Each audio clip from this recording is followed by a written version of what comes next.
Bonjour et bienvenue sur cette vidéo. Je suis Asia, coach des entrepreneurs d'avant-garde. Bonjour, donc aujourd'hui, bonjour Biba. Bonjour Asia. J'ai le plaisir donc de te recevoir sur cette vidéo. Merci d'avoir accepté l'interview.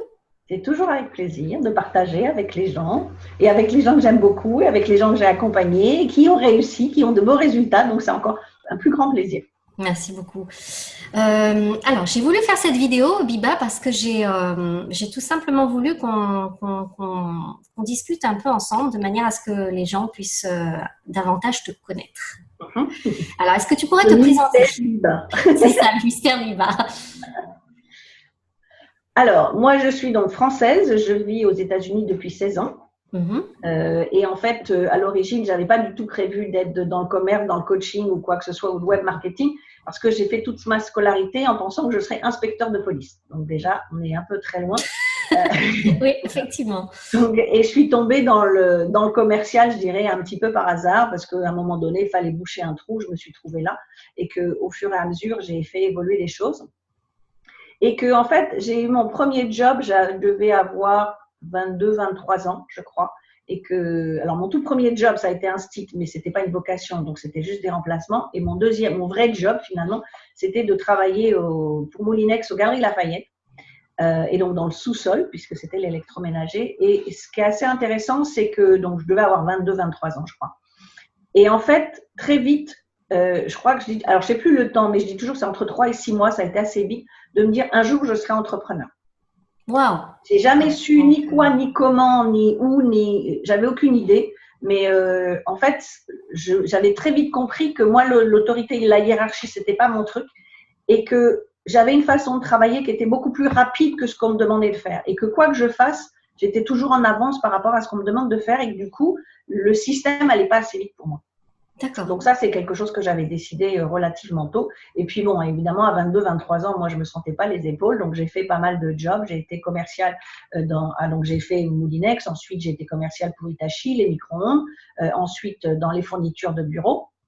Et puis à un moment donné où effectivement, plus ça allait, plus je me disais j'aimerais bien, mais des fois on a peur de sortir de sa zone de confort. Et je me sentais pas les épaules. Pendant longtemps, je me sentais pas les épaules. Et puis comme parallèlement, j'avais un projet et un rêve en fait qui était d'aller là où est la dame, là derrière, d'aller vivre à New York.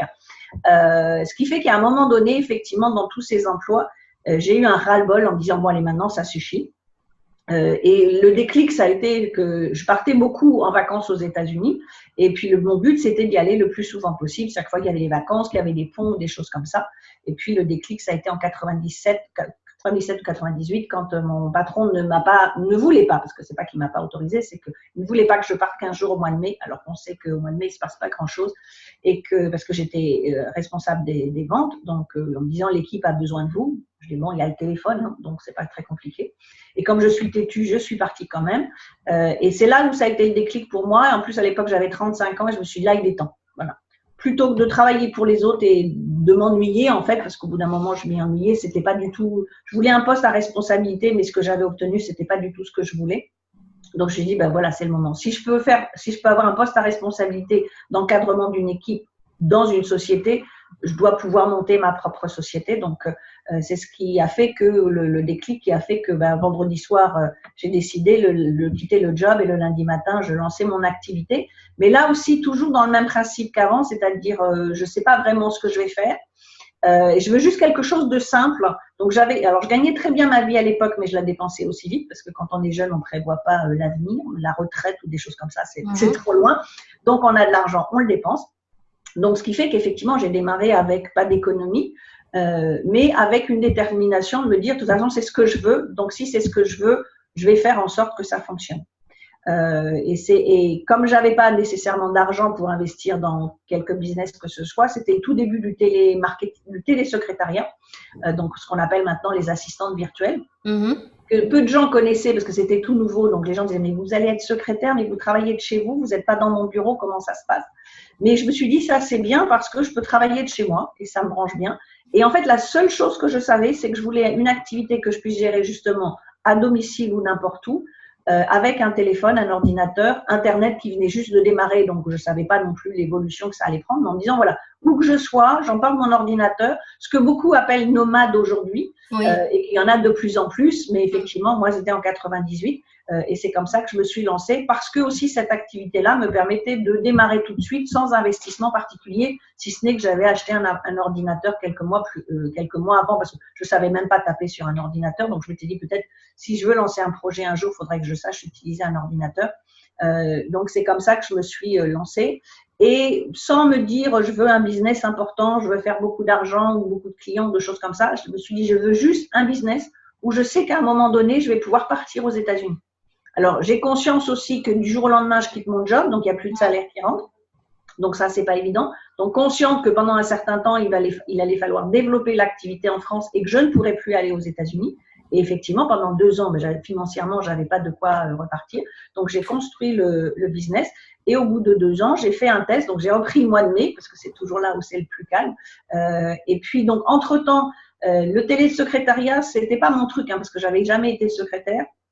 Et puis surtout, de ma toute première cliente, c'était de faire de la transcription de cassettes, ce que je ne savais pas faire, je n'avais pas le matériel pour et je ne savais pas très peu taper à l'ordinateur. Donc, en fait, il me fallait 12 à 14 heures pour transcrire 60 minutes de cassette et que ça me rapportait 20 francs la cassette. Ouh là là, ouais, donc elle est motivée.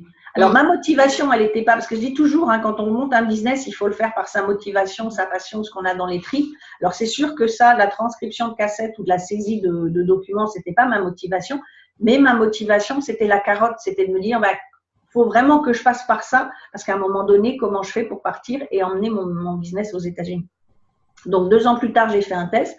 Donc, entre-temps, du télésecrétariat, c'était passé au télémarketing parce que dans la promotion que je faisais à l'époque, alors on n'avait pas les réseaux sociaux, on n'avait pas tout ça, donc c'était plutôt les pages jaunes, les mailing, par courrier, par fax également. Combien j'en ai pu faire des lignes par fax. Et j'avais juste rajouté une ligne, donc j'avais marqué saisie de documents, des choses comme ça, transcription de cassette et prise de rendez-vous. Et je me suis aperçue que rapidement, c'était ça qu'on me demandait le plus parce que les petites sociétés, elles n'avaient pas nécessairement du personnel en interne pour faire de la prise de rendez-vous. Et puis, les gros centres, c'était trop cher pour eux. Donc, très vite, c'est ce qui a fonctionné. Ça me convenait mieux parce que là, du coup, mon expérience de commercial pouvait servir. Voilà, mettre en avant. Voilà.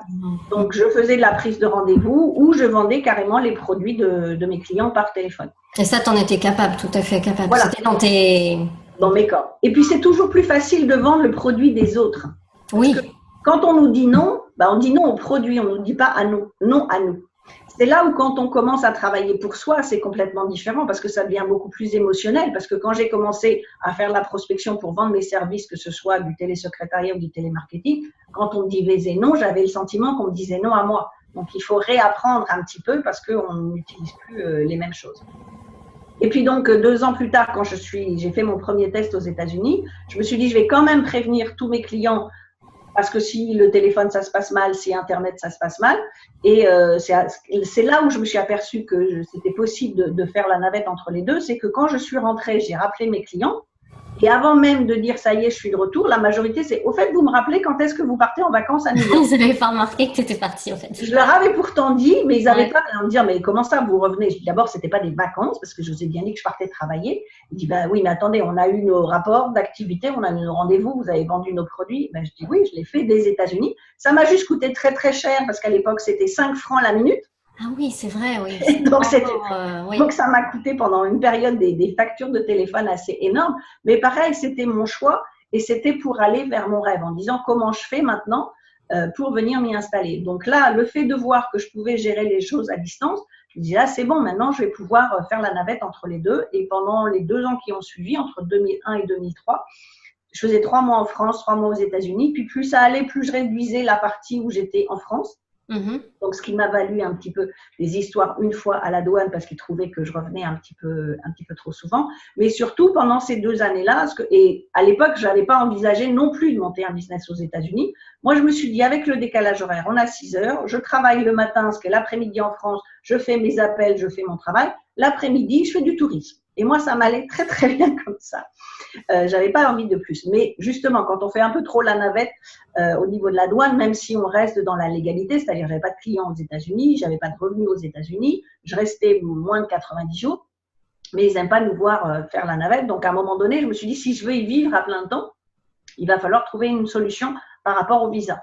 Et c'est là, en fait, que je me suis dit, bon, peut-être que j'ai trouvé au bout d'un certain temps que je pouvais obtenir un visa en montant une société aux États-Unis.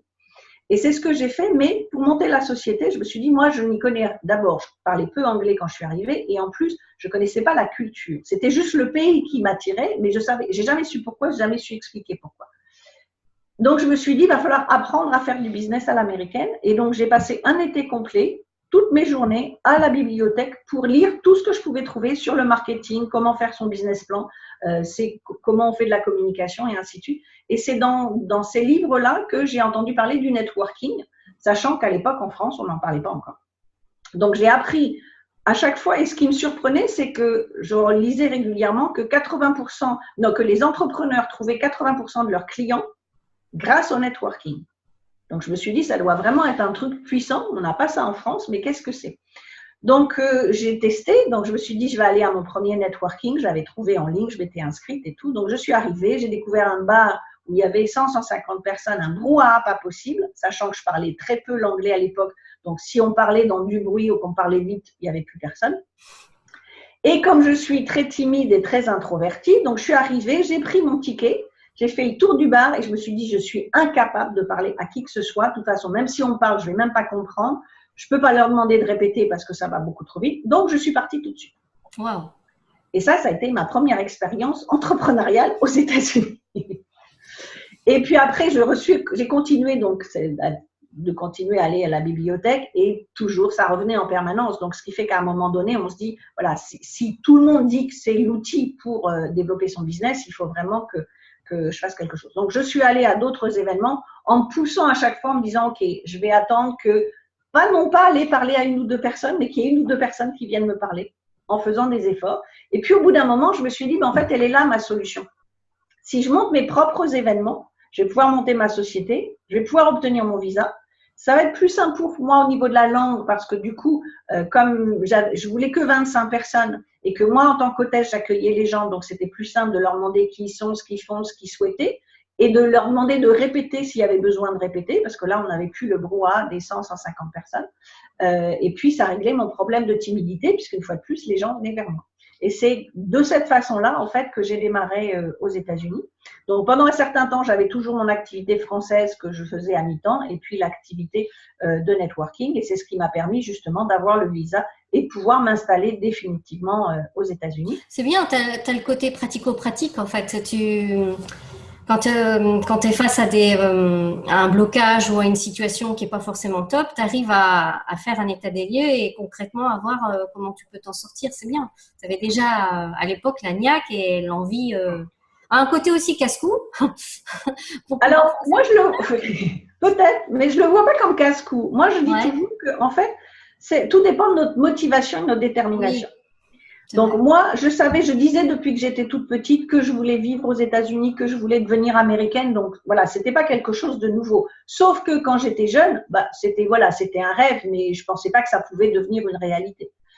Et puis à force, avec l'âge, de me dire, après tout, si je veux le faire, qu'est-ce qui peut m'en empêcher? Donc c'est vrai que je suis partie aux États-Unis. Je connaissais une seule personne quand je suis partie à New York, qui m'hébergeait au début, que j'avais rencontré à Paris. Mais voilà, je savais limite anglais, pas la culture, pas ce genre de choses. Et ce qui est étonnant, c'est que le jour où la première fois que je suis arrivée aux États-Unis, donc j'ai dû faire mon premier séjour aux États-Unis en 92. Et donc j'ai atterri à New York, j'ai fait le tour des États-Unis et je suis repartie de San Francisco. Et je me suis dit, il y a deux solutions. Soit c'est ce que je crois, et c'est vraiment là où j'ai envie de vivre. Soit je me suis fait un film depuis des années parce qu'en fait, je connaissais rien des États-Unis à part quelques reportages que je pouvais voir ou quelques films. Mais voilà, les reportages, c'est un peu loin de la réalité. En plus, on sait bien que la presse nous dit ce qu'elle a envie de nous dire. Et que quand on a atterri, j'ai eu un espèce de frisson, quelque chose qui me dit, ça y est, t'arrives à la maison. Ça, j'ai jamais pu l'expliquer non plus, mais quand je le dis, il y a beaucoup de gens qui me disent, moi, ça m'a fait la même chose, ou que ce soit pour les États-Unis ou un autre endroit. C'est-à-dire qu'on sait que c'est là qu'on doit être. Et pareil, au moment où j'ai atterri, je me suis dit, surtout que cette fois-là, j'ai passé que 2 jours à New York, donc c'est pas, j'y ai passé 3 mois et je me dis, c'est là, j'y ai passé que 2 jours et le reste, j'ai visité les États-Unis. Mais en ayant ce type de confirmation, de dire, OK, maintenant, qu'est-ce que je fais? Je sais que c'est là, ça confirme ce que je veux, je sais que c'est là que je veux être. Donc, cette passion ou ce rêve, en fait, va faire que ça va me permettre de passer tous les obstacles. Et c'est pour ça que plus on a de la détermination, plus on a une passion. Je dis toujours aux gens, si vous démarrez un business juste pour l'argent, parce qu'un tel fait ça, il gagne de l'argent, ou un tel est dans le MLM, il gagne de l'argent, et on a juste envie de faire la même chose, ça ne va pas fonctionner. C'est pas le business en soi qui va nous amener de l'argent et la réussite, c'est sa passion, parce qu'on va avoir de la patience, parce que c'est sûr que quand on lance un business, des obstacles, voilà, les roller coasters, il y en a en permanence pendant des années, même voilà, 10, 20 ans plus tard, on en a toujours.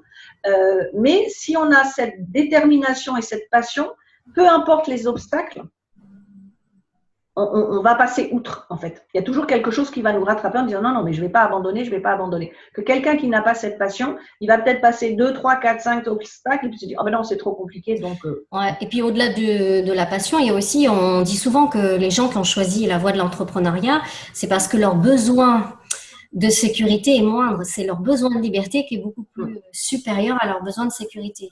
Ah, c'est sûr, parce que moi, le jour où j'ai décidé de m'installer, en plus, c'était même pas pour m'installer en France. C'était comment je fais maintenant pour avoir la liberté de partir aux États-Unis. Et encore, c'était même pas les États-Unis, c'était New York point à l'époque. Comment je fais pour partir quand je veux, sans avoir nécessairement besoin, déjà, sans plus avoir besoin de demander l'autorisation, mais pas attendre les prochaines vacances. Et si j'ai envie de partir demain, je pars demain.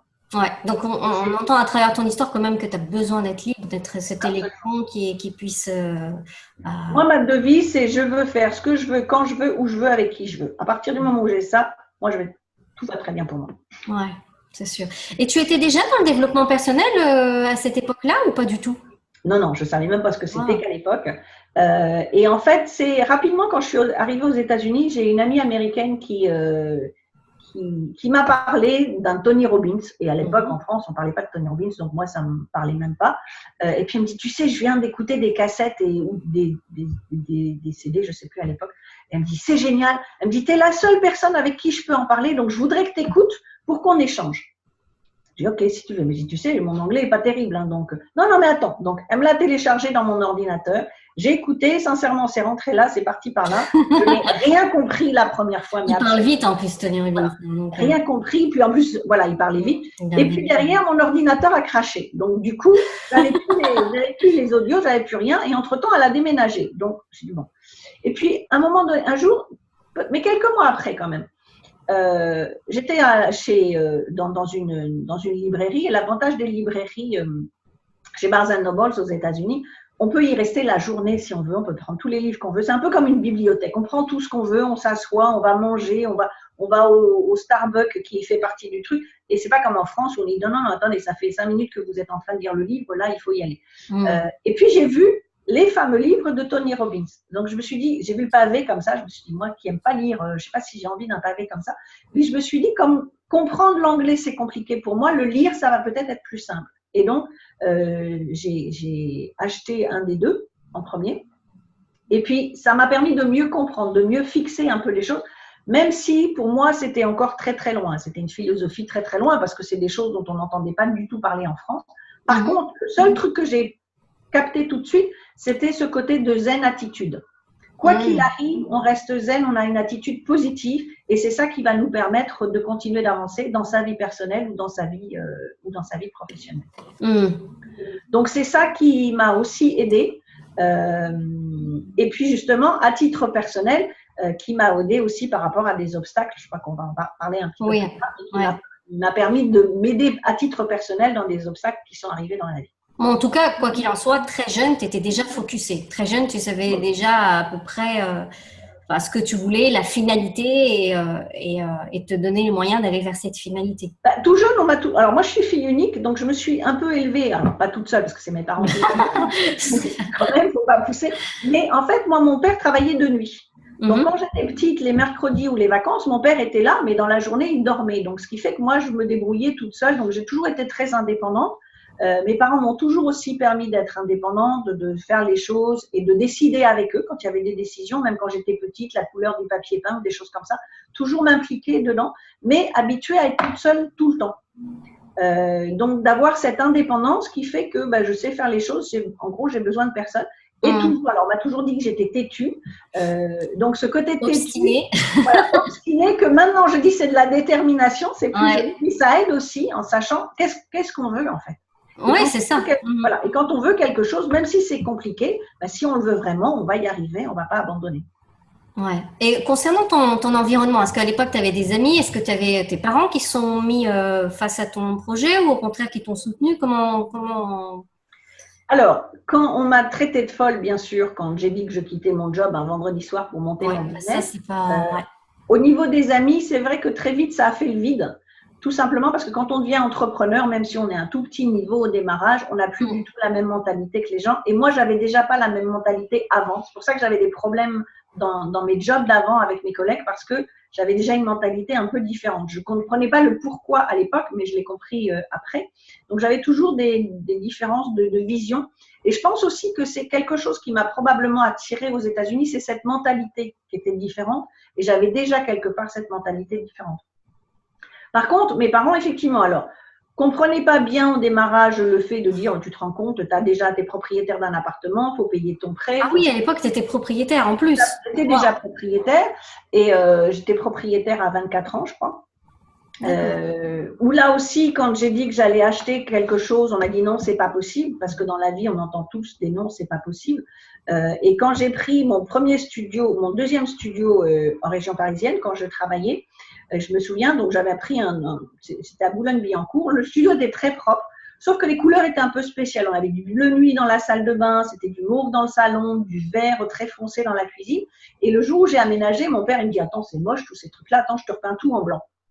Et je lui dis, non, en fait, c'est propre, donc on laisse comme ça, moi les couleurs, elles ne me gênent pas. Et dans moins de 2 ans, j'achète un appartement.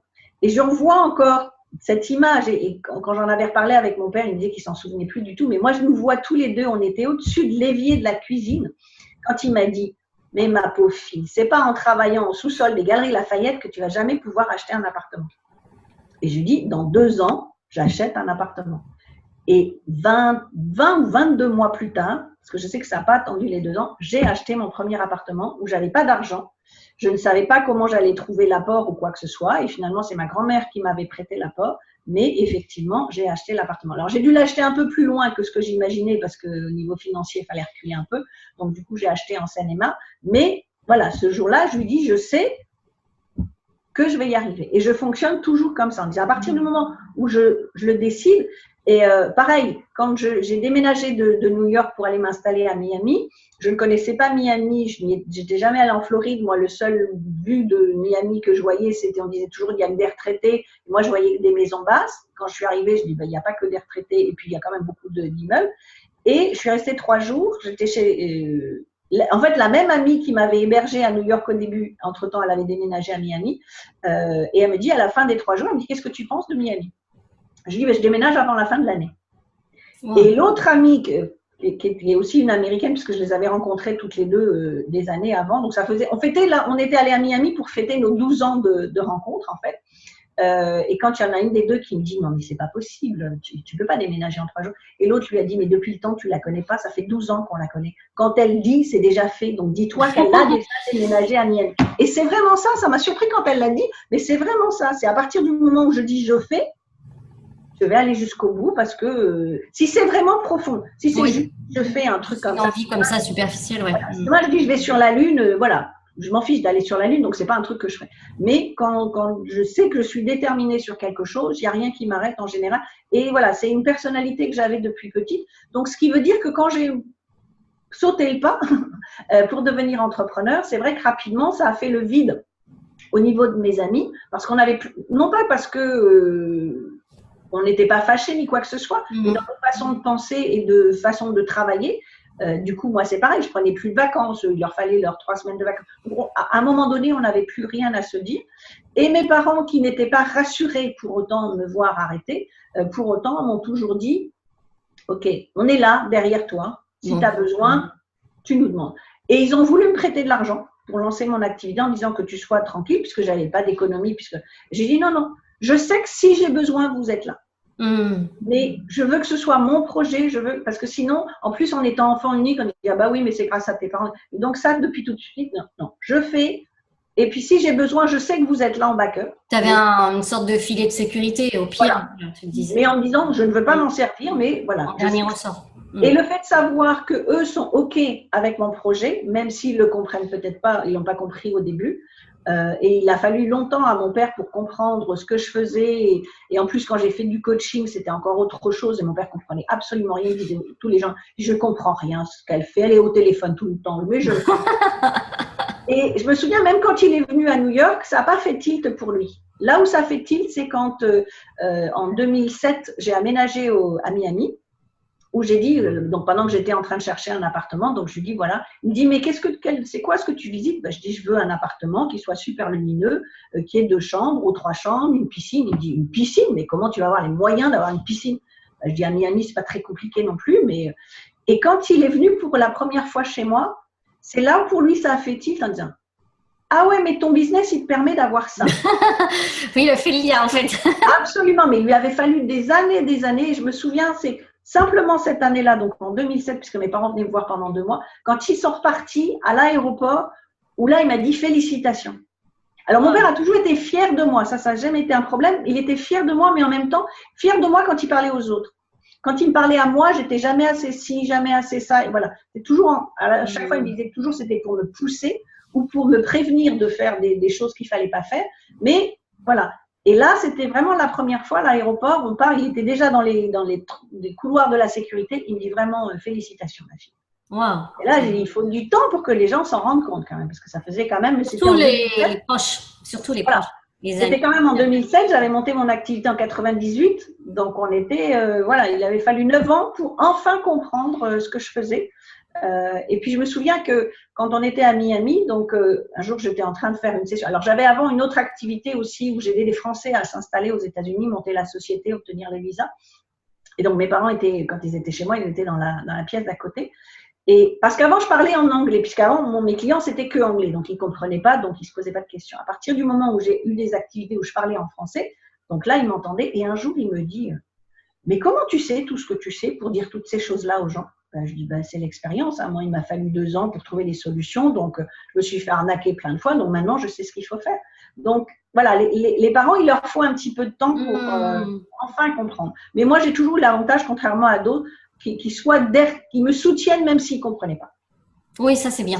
C'est un super bonus. Qu'est-ce que je voulais te dire? Et comment t'en es arrivé à cette fameuse envie de coacher et d'accompagner? Alors, ça n'a pas été une envie. D'accord. Ça n'a pas été une envie, ça n'a pas été quelque chose que j'ai choisi. C'est quelque chose qui est venu, c'est-à-dire comme tout ce que je fais, je lance une idée, comme quand j'ai lancé, je me suis dit, je me lance, je fais du télésecrétariat, ce qui s'est transformé en télémarketing. Au fur et à mesure des demandes, je me dis, tiens, là, il y a de la demande. Donc, quand j'ai lancé mon activité aux États-Unis, donc pendant 5 ans, j'ai organisé des soirées networking aux États-Unis, donc toujours pareil avec des petits événements, 25 personnes. Et rapidement, les gens se sont, comment on peut dire? Alors, c'est là où j'ai eu le fameux surnom de The Connection Queen, c'est que les gens ont fait attention à ce que je faisais parce que je les faisais différemment des autres. D'accord. Et que si à un moment donné, j'ai compris que j'étais spécialisée sur développer sa visibilité, c'est parce que les gens me parlaient toujours de visibilité. En me disant, mais comment tu as fait? On sait qu'il y a 2 ans, tu connaissais personne, tu ne parlais pas anglais, parce que pour certains, ils étaient présents à mes premiers networking, donc ils avaient pu tester. Et il dit, maintenant, on voit ton nom partout, on voit ton logo partout. Et tu fais comment? C'est quoi ton secret? Et ça, à force que les gens me le disent, au début, je dis, non, je n'ai pas de secret, je ne sais pas. Je n'avais pas le sentiment de faire des choses particulières. Et à un moment donné, j'avais pris un coach, parce que il m'a fallu du temps aussi pour prendre un coach, parce que c'était pas français à l'époque, hein, en 2001-2003, on n'avait pas de coach comme aujourd'hui, maintenant tout le monde est… Oui, c'est répandu maintenant, mais effectivement. Et à l'époque, c'était pas ça, donc il m'avait fallu du temps pour comprendre que si je voulais évoluer plus rapidement, éviter des erreurs, il fallait prendre un coach. Et c'est lui qui, à un moment, m'a dit, mais écoute, si tout le monde te demande ce que tu fais, comment tu le fais, c'est que tu fais les choses différemment. Donc, quelque part, c'est ton obligation de dire aux gens comment tu fais, de partager ce que tu fais. Et là, j'ai compris. Alors, j'avais toujours pas l'intention de devenir coach, donc je me suis dit, OK, je vais créer un programme, je vais mettre dans le programme tout ce que je fais. Donc, je me suis dit, il faut que je mette à plat ce que moi je fais, comment je le fais, parce que J'avais pas vraiment de stratégie marketing à l'époque, je faisais un peu les choses comme ça. Donc, je me suis dit, je vais mettre à plat ce que je fais. Quand j'ai découvert comment je fonctionnais un petit peu, je dis, je mets tout dans un programme. Donc, il y avait un classeur, il y avait 7 CD ou 9 CD à l'époque. Je dis, voilà, vous voulez savoir ce que je fais? Achetez mon programme. Sauf que les gens sont venus vers moi, on dit, OK, maintenant on sait ce que tu fais, mais on a besoin que tu nous accompagnes parce qu'il y a des étapes dans ton truc, mais on voudrait savoir, est-ce que tu peux nous accompagner?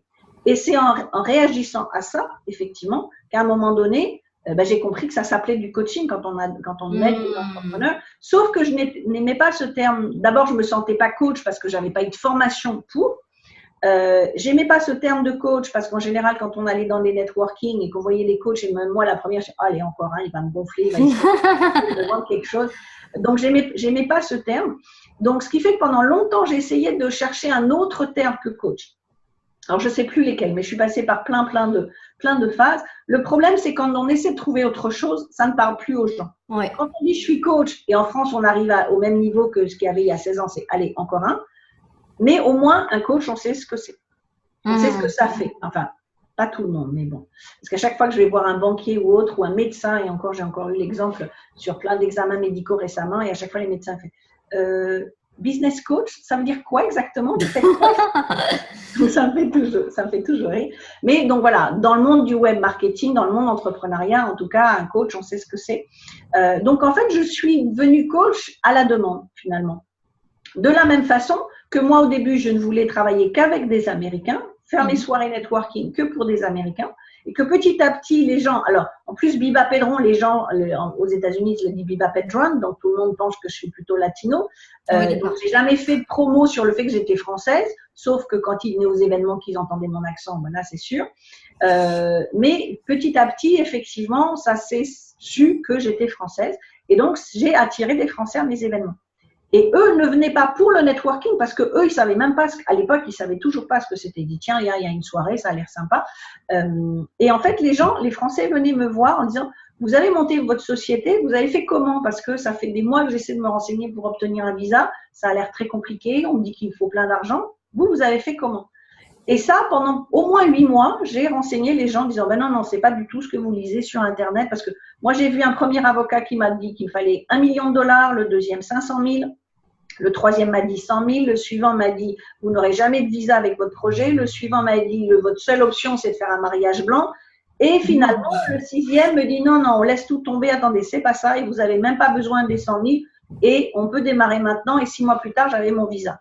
Donc je savais que c'était très compliqué, parce qu'il m'avait fallu 2 ans pour avoir toute cette information-là, donc je dis aux gens, non, ce que vous entendez c'est n'importe quoi, une fois que vous trouvez la bonne personne et vous savez ce qu'il faut, ça va très vite. Donc là aussi, au bout de 8 mois, de me dire, j'en passe du temps à dire aux gens ce qu'il faut faire et comment il faut le faire. Donc, je me suis dit, là, il y a une demande également. Donc, j'ai créé une deuxième activité, un cabinet de consulting, justement. Et comme dans mon réseau networking, j'avais déjà des comptables, des avocats immigration, des avocats business et des gens comme ça, je suis allée les voir en disant, voilà, j'ai un autre projet. Est-ce que vous me suivez? Et ça, c'était il y a 15 ans et tout le monde a dit oui. Donc, en fait, je fais les choses en fonction de la demande ou en fonction… Alors, mais ça, tu sais, Biba, ça va au-delà de la demande. C'est parce que tu vibres certaines choses qui font que les gens sont attirés par certaines vibrations. Si on y met le filtre psycho-spirituel, moi, c'est comme ça que je le ressens parce que ça me fait penser à l'histoire d'un ami qui était à l'époque agriculteur et qui a été très endetté à un moment donné, qui a arrêté d'être agriculteur pour se diriger vers la géobiologie. Donc, tu sais, c'est l'étude des sols, l'énergie et tout ça. Et ça marchait très bien en tant que géobiologue, pas de souci. Sauf que les gens venaient lui dire, ah ben écoute, ça serait bien que tu fasses des conférences, que tu nous racontes un peu ton histoire, ta démarche. Et par la suite, quand il a fait des conférences, je me suis dit, oui, pourquoi pas, après tout. Et ben d'autres lui sont venus le voir, ont dit, oui, mais maintenant, les conférences, ça suffit pas. Est-ce que tu pourrais m'accompagner? Est-ce que tu pourrais faire des démarches? Et c'est à partir de ce moment-là qu'il a décidé d'être un… Lui, alors, il n'aimait pas aussi le nom de coach, mais c'était plus conseiller en développement personnel. C'était une démarche. Et c'est comme ça qu'il a réussi à faire cette activité pendant plus de 30 ans où il a accompagné de nombreuses personnes. C'est pas la première fois que j'entends une histoire comme ça, dans le sens où c'est parce que tu vibres à un moment donné certaines choses que les gens voient en toi la possibilité d'être accompagné, voilà, et ça fait que ça le fait, quoi. Voilà. Donc, c'est pour ça que les choses se sont faites comme ça. Par contre, ça a été un choix, effectivement, d'arriver sur le marché francophone. Ouais. Parce que à l'époque, j'étais que Oui, tu aurais pu te contenter des voilà, États-Unis. Ouais. jusqu'en 2011. Alors, j'avais arrêté quand j'ai déménagé à Miami, j'avais arrêté les networking parce qu'au bout de 5 ans, j'en faisais jusqu'à 5 par mois et je dis, bon, là, ça va un peu. J'en avais un peu marre. Donc, bah, par contre, j'avais développé le coaching, donc j'avais des clients américains.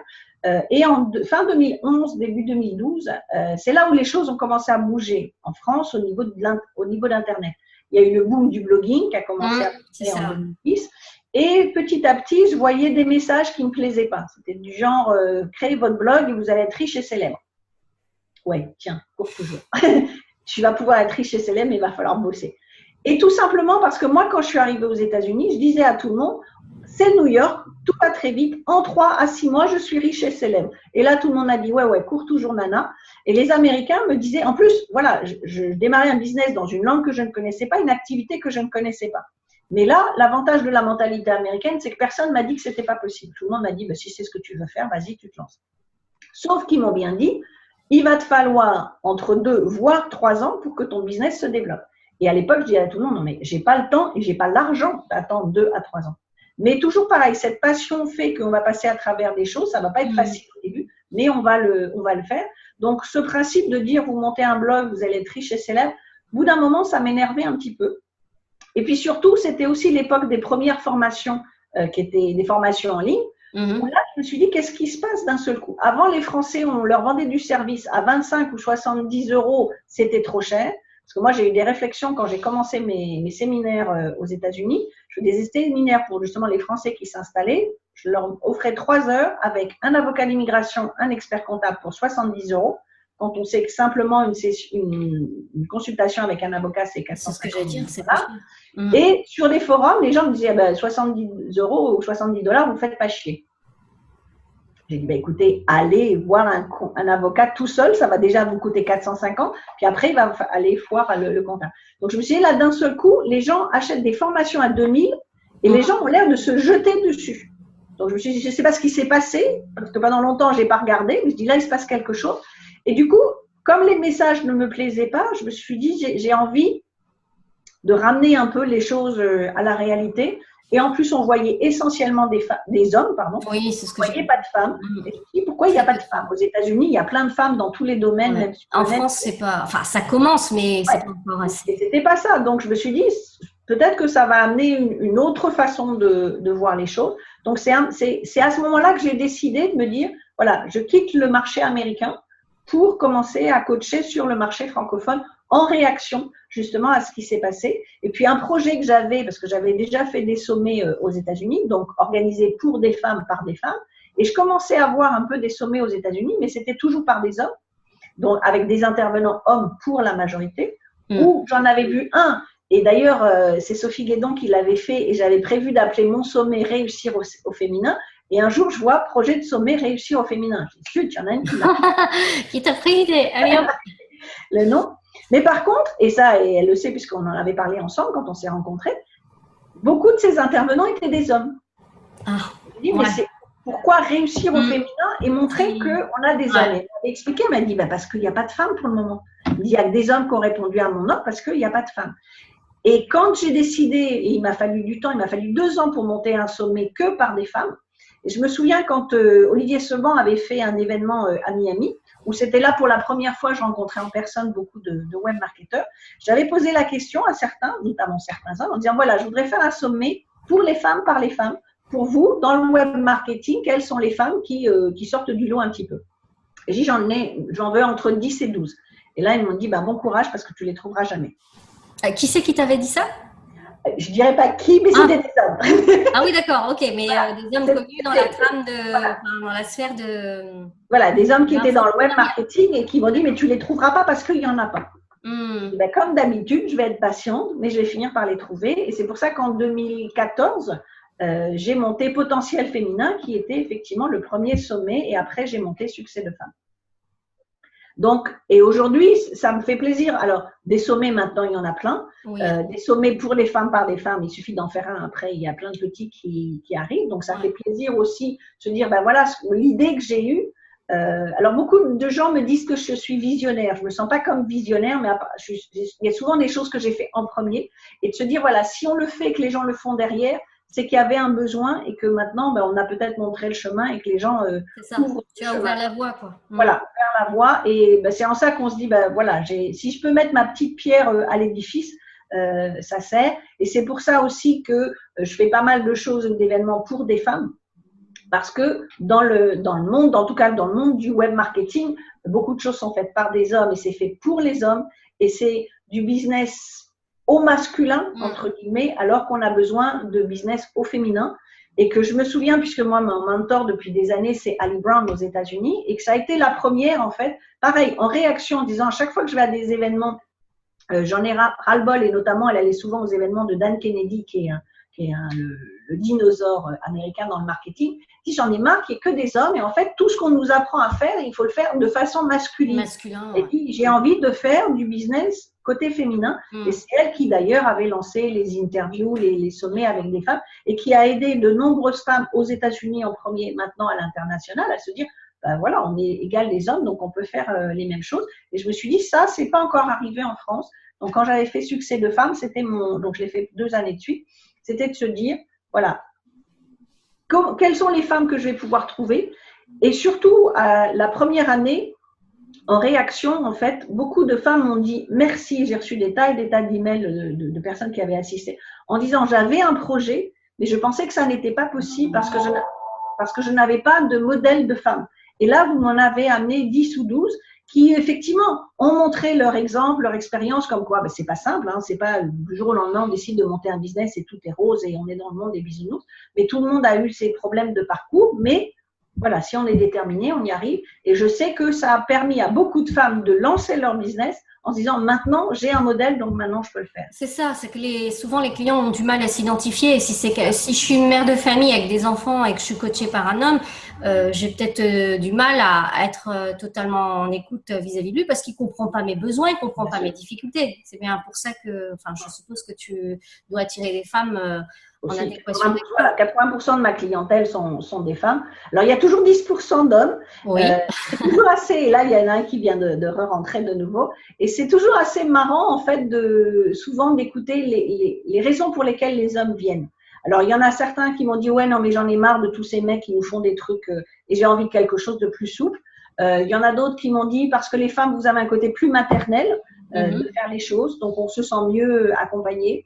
Il y en a un autre qui m'a dit, parce que tu es une guerrière et moi je suis un guerrier, donc voilà, c'est ça qui m'a attiré chez toi. Donc, mais voilà, il y a 10% d'hommes qui se retrouvent sur une partie de ce que je fais et qui ont envie de lancer l'aventure ensemble, quoi.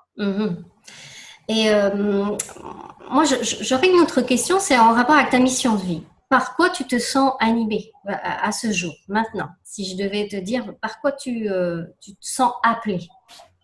C'est marrant parce qu'en fait, on pose souvent cette question-là, ou quand on fait partie de Mastermind, on nous pose la question, votre pourquoi, c'est quoi votre pourquoi? Alors évidemment, on dit toujours qu'on a envie de sauver le monde, qu'on veut aider les autres. Et à force de dire que j'aide les autres, à m'écouter, je me dis, j'en ai marre de m'entendre dire que je veux aider les autres, parce qu'on a l'impression que tous, on veut sauver le monde. Et je dis finalement, je me dis que c'est pas assez important. Alors, c'est important d'aider les autres, mais quand tout le monde veut aider tout le monde, à un moment donné, je dis c'est pareil. Et que du coup, bizarrement, je crois que alors je sais pas si c'est clair ce que je vais dire, mais je sais même plus si j'ai une mission de vie, en gros. Ok. Quand on dit on a une mission, alors c'est vrai que mon but, c'est d'aider les autres. Alors ça, c'est sûr, d'aider les autres à être indépendants. Ça, voilà. Ouais.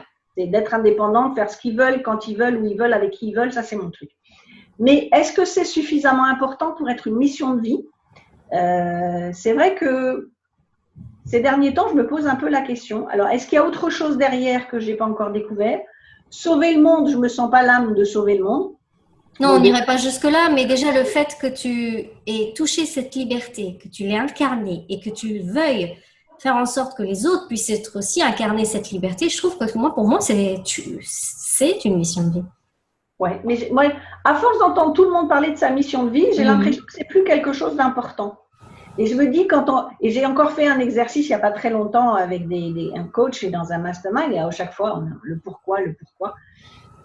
Alors, la seule fois où vraiment, c'était il y a 2 ans à Londres, où j'ai fait un exercice où la coach nous poussait le pourquoi et les fameux 5 why, où on poussait, ok, tu veux faire ça parce que je veux aider les gens. Oui, mais pourquoi? Parce que c'est. Oui, mais pourquoi? Et là, quand on va vraiment au profond de soi-même, on était 45 dans la salle et que ce soit les hommes, les femmes, tout le monde a fini en pleurs. Parce que justement, quand on va très profond pour chercher le pourquoi, c'est pas le premier truc que je veux aider les gens. Pas vraiment au-delà de ça.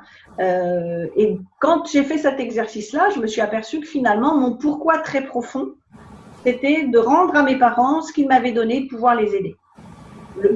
J'allais en profondeur, et j'espère que je ne vais pas pleurer là, parce que je m'effondrais en larmes à ce moment-là. Mais voilà, le pourquoi, c'était, mes parents se sont occupés de moi, la roue tourne, maintenant c'est à mon tour de m'occuper d'eux. Et mon pourquoi, c'est faire ce que je fais pour avoir les moyens et la liberté de pouvoir faire ce que je veux quand je veux. Et l'exemple a montré il y a 2 ans, quand je suis rentrée en France, alors que ça faisait 10 ans que je n'étais pas rentrée. Je suis rentrée en France pour m'occuper de mon père qui avait la maladie d'Alzheimer parce que c'était trop compliqué pour que ma mère le gère toute seule. J'en ai perdu mon visa. Alors pendant des années, il n'est pas question que je perdais mon visa, il n'est pas question. Mais là, d'un seul coup, c'était pour mon père, la question ne se posait même pas. J'ai perdu mon visa en me disant, je ne sais pas si je vais en retrouver un, dans combien de temps. C'est-à-dire, j'ai quitté mon appartement à Miami, j'ai fermé la porte en me disant, je ne sais pas quand je reviens et même si je peux revenir et si ça va, ou est-ce que je reviens comme touriste ou quoi. Mais c'était pas important parce que mon père avait besoin de moi, donc j'étais là. Et que pendant très très longtemps, en fait, moi, la priorité, je suis célibataire et sans enfant, donc ma priorité, mon bébé, c'était mon business. C'était vraiment ma priorité numéro 1. Depuis il y a 2 ans, avec cette expérience-là, ma priorité, ça a été mes parents. C'était mes parents, le business après. Et maintenant, ma priorité, mon père étant décédé, ma priorité, c'est ma mère.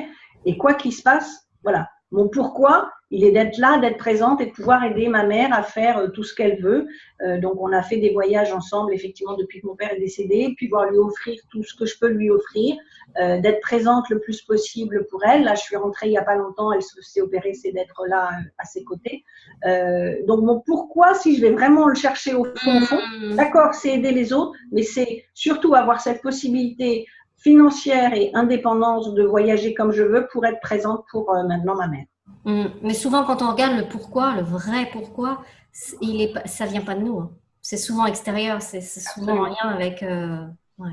C'est pour ça que des fois, maintenant, à force d'avoir travaillé ce fameux pourquoi, que maintenant, des fois, ça m'énerve d'entendre des gens dire c'est quoi votre pourquoi, parce qu'on reste que sur la première touche. Bien sûr. Après avoir fait cet exercice il y a 2 ans où elle nous emmenait vraiment très, très profond, et de se dire, ça va, ok, on est là pour aider, mais ça va beaucoup, beaucoup plus loin. Après, tu sais, le propre de l'homme, enfin de l'être humain, c'est de donner du sens à sa vie.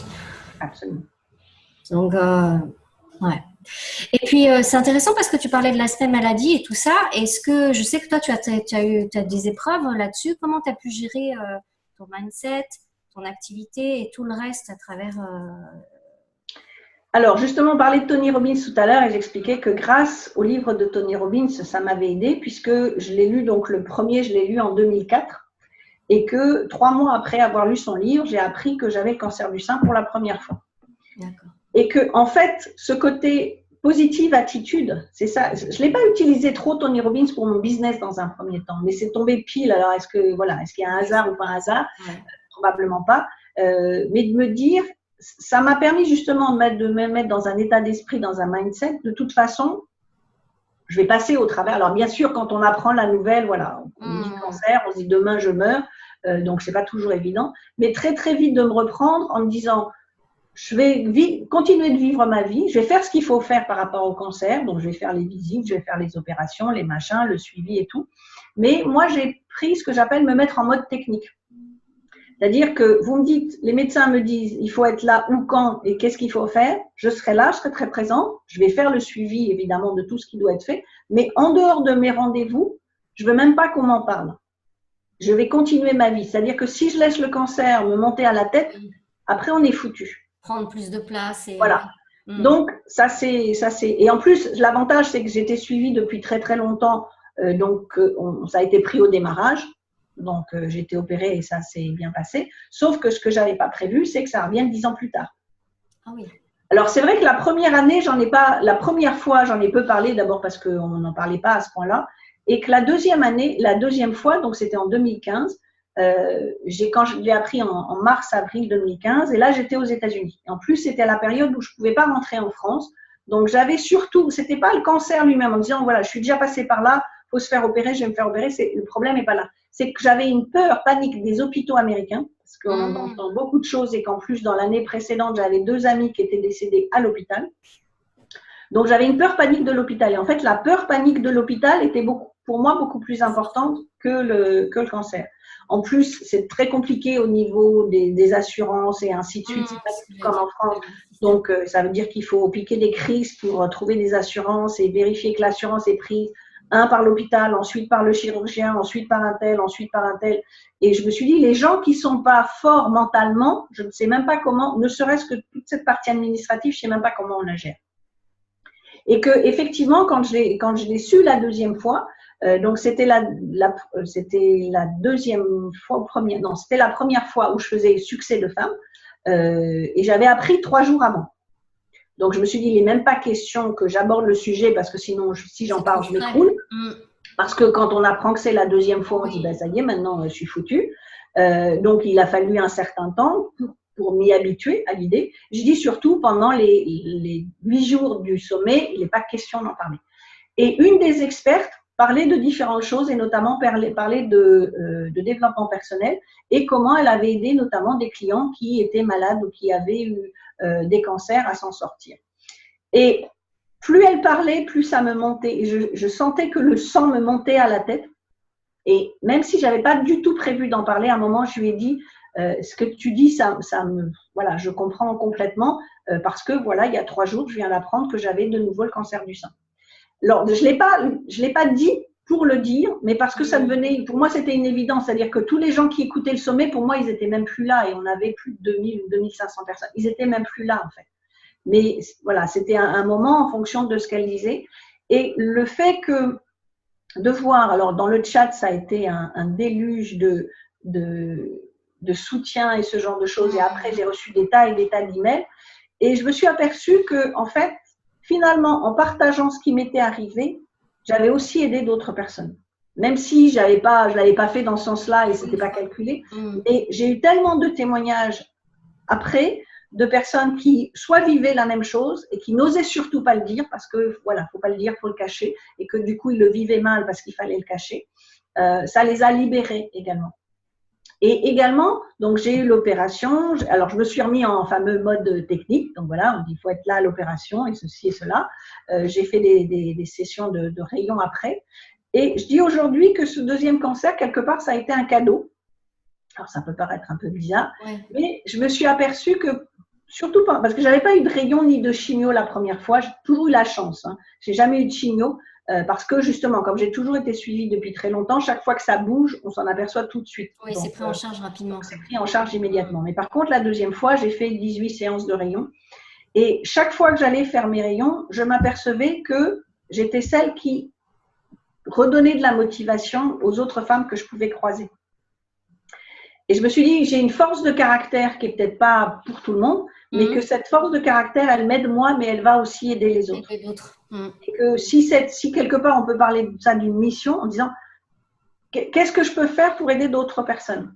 Et je me souviens qu'à l'époque, je me suis dit, j'aimerais faire quelque chose pour aider d'autres personnes parce que voilà, les quelques-unes que j'ai pu aider là, peut-être que je peux aider d'autres personnes. Et j'en ai pas parlé à qui que ce soit en disant, je voudrais faire un truc par rapport au cancer. Mais plusieurs mois plus tard, une personne m'a contactée. Elle était la responsable de communication pour l'association des infirmières en cancérologie. Et en m'appelant, parce qu'elle avait entendu mon histoire, me demandant si j'étais OK de devenir la marraine de cette association. Et qu'en plus, elle avait un projet qu'elle tenait depuis des années, parce que notamment son petit frère était décédé du cancer. Elle voulait faire un sommet sur le cancer et savoir si on voulait le faire ensemble. Et je me suis dit là, finalement, ce sommet, c'est aussi la possibilité pour moi de montrer aux gens que si on a ce fameux bon mindset, si on est là, si tout se passe bien, dans la maladie, ça va aller mieux. Je ne dis pas que ça règle le problème pour tout le monde, bien évidemment, mais si on est pris à temps, ça aide. Et si on est pris à temps, voilà, ça va permettre de passer la maladie sans passer le stress, sans passer par le manque de confiance en soi ou ce genre de choses. Donc voilà, donc on en est toujours à cette détermination, cette motivation. Voilà, je vais pas, je suis indépendante, je fais les choses toute seule, je veux pas qu'on fasse les choses pour moi. Et entre guillemets, alors ça fait peut-être égoïste, mais je me suffis à moi-même, c'est-à-dire que je sais trouver les forces à l'intérieur. Parce que c'est vrai que dans ces deux cas-là, je n'ai pas voulu l'aide de l'extérieur. Et que la deuxième année, puisque bon, même dans mon entourage, les gens le savaient plus que la première fois, et j'avais plein d'amis qui me contactaient régulièrement, dire tu vas bien, t'es sûr, tu vas bien, tu veux pas que je vienne te voir, tu veux pas que je vienne t'aider. Et ça m'énervait au maximum. Et à chaque fois, j'ai arrêté. Si c'est pour me dire ça, ne m'appelez pas. C'est pas la peine parce que là, du coup, vous m'en remettez une couche et moi, je me sens bien. Donc, n'ayez pas pitié de moi parce que moi, je me sens bien. Je vais me faire opérer, je vais faire ce qui est à faire. Et puis, voilà. Et puis, ça va. Et puis, on va passer comme ça. Donc, c'est aussi, on en revient toujours à cette détermination. Voilà. Je sais ce que je veux. Je vais passer au travers. Ben, on fait avec. Et puis, dans la vie, il y a des obstacles, que ce soit dans la vie privée, dans la vie professionnelle. Mais si on sait ce qu'on veut, surtout que la première année, j'étais informée, je venais à peine d'avoir mon visa. Donc, c'était au moment où je me disais, ça y est, je suis enfin installée. Et là, tout le monde me dit, ah bah oui, mais il va falloir que tu rentres en France parce que tu ne peux pas rester aux États-Unis. Non, non, je rentre en France me faire soigner, je reviens, je fais ce que j'ai à faire. Et la deuxième année, je suis restée aux États-Unis. Oui. Donc, et d'ailleurs, je me souviens, le chirurgien, parce que je voulais repartir 3 jours après l'opération, et le chirurgien me dit, non, non, mais non, attendez, il faut vous reposer quand même. Calme. Et votre boss, votre patron, il faut demander à votre patron, demander des jours de congé. Et je me souviens, ma mère était à côté de moi quand on avait fait cette consultation. Je dis non, non, non, non, mais mon patron, il ne me donne pas de vacances. Et ma mère, elle lui fait non, mais c'est elle son patron. Je ne pouvais pas lui dire qu'il faut qu'elle prenne du repos. Donc, du coup, effectivement, j'ai décalé mon retour de 8 jours parce que, voilà, pareil, c'est-à-dire que j'aime pas me perdre. Ok, on est fatigué, on fait ça, mais faut repartir tout de suite. Et quand je me suis fait opérer la deuxième fois, en 2015, 48 heures après, j'étais déjà sur scène à faire une conférence. Ouais, parce que j'ai pas envie de m'écouter. Ou comme j'ai raconté récemment, effectivement à Rennes, quand je me suis fait opérer de l'œil l'année dernière, où j'ai appris en catastrophe que si je me faisais pas opérer dans les 15 jours, je pouvais perdre mon œil. J'ai insisté auprès du médecin. Là, je me suis remis dans mon mode technique et mode chieuse, en fait, parce que le médecin, je suis OK, on n'a que ce mercredi-là où on peut faire l'opération. Vous me faites le matin, mais moi, à 14 heures, je fais une conférence. Donc, vous me libérez à 13 heures parce qu'à 14 heures, je fais ma conférence. Il m'a dit, non, mais vous n'êtes pas bien. Non, non, mais je vais vous faire une anesthésie générale, vous allez rester la nuit, vous allez… Non, non, non, non, non, vous n'avez pas compris. On n'a qu'une matinée vu mon planning et dans 15 jours, je repars aux États-Unis. Vous m'opérez le matin, à 13 heures, vous me lâchez, à 14 heures, je fais ma conférence. Et comme je suis têtue et chiante, eh ben à 14 heures, je faisais ma conférence. Waouh! Ouais, mais voilà. C'est un beau parcours, un beau partage. Je te remercie beaucoup, Biba, pour tout ça. Eh bien, écoutez, si vous souhaitez avoir des informations sur Biba, n'hésitez pas à regarder le descriptif sous la vidéo. N'hésitez pas à liker, à partager cette vidéo. Je vous remercie. Je te remercie beaucoup, Biba. Et puis, je te dis à très bientôt. Voilà. Si ça peut aider certaines personnes de dire que quoi qu'il nous arrive dans la vie, de toute façon, je dis toujours, on a le contrôle de sa vie. Quoi qu'il se passe, on garde le contrôle. Exactement. C'est un bon message. Tout à fait, c'est un très beau message. Merci à toi. Merci.